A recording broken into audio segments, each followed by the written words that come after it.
She looked older than most of the puppets allowed their wives to look.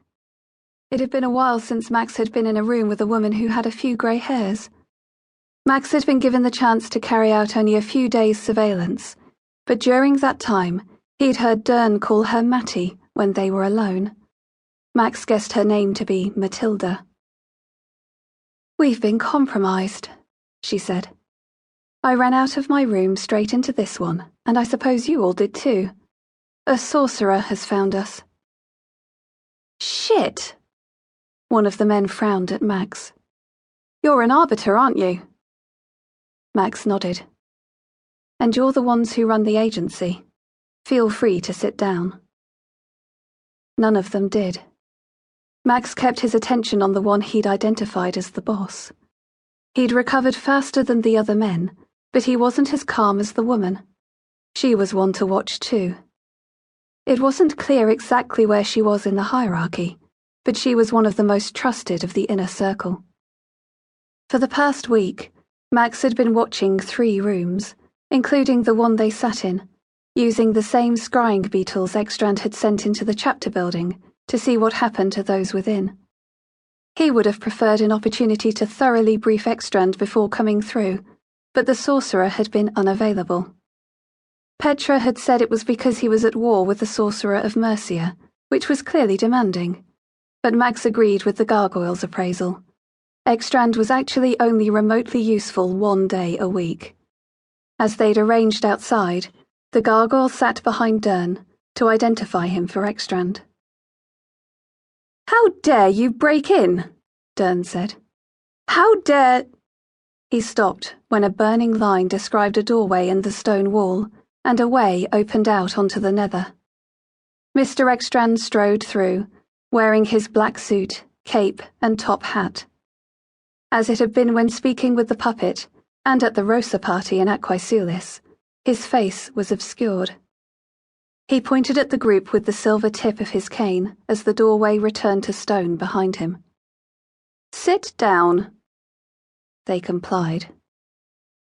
"I am the Sorcerer Guardian of Wessex and now the owner of this agency and the information contained within its walls. Operations will continue as they always have, but I will be informed of all decisions made outside of the day-to-day running, and will veto any I disagree with." "You will not," Dern said.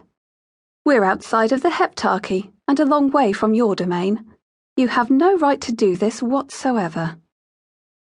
Ekstrand smiled. "As you so rightly point out, you are outside of the Heptarchy and indeed outside any recognized domain. Therefore, you have no protection from any third party, so I can do as I please. I don't care if this upsets you, and I have no interest in what you may think your rights are. You are parasites, living off the Fae's puppets, and have no moral high ground to speak of." "And what if I refuse?" "Mr. Dern," Ekstrand sighed. "I understand that you and your employees use Fae magic here on a daily basis. I am quite certain the Fae are unaware of how you profit from this, and indeed how you profit from their own puppets without any tithe paid. It's a common courtesy you've failed to extend to them. I'm sure they would be fascinated to learn of your existence. If you have no interest in working for me, then I will simply open a way to the royal court in Exilium and introduce you to the king and queen personally." Dern opened his mouth to speak, but the tallest man leaned across the table. "Better to deal with a sorcerer than a Fae, Geoffrey." Dern looked at Matilda, who met his gaze and nodded slowly. "He's right. You need to discuss terms." "Those are simple," Ekstrand said. "I have no interest in money, so you don't have to worry about that.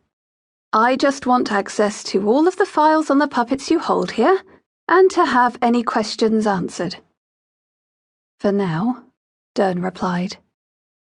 "Yes, for now," Ekstrand nodded. "I may want more in the future, but I can be certain I'll never want a share in your profits." "It can't be that simple," the woman said.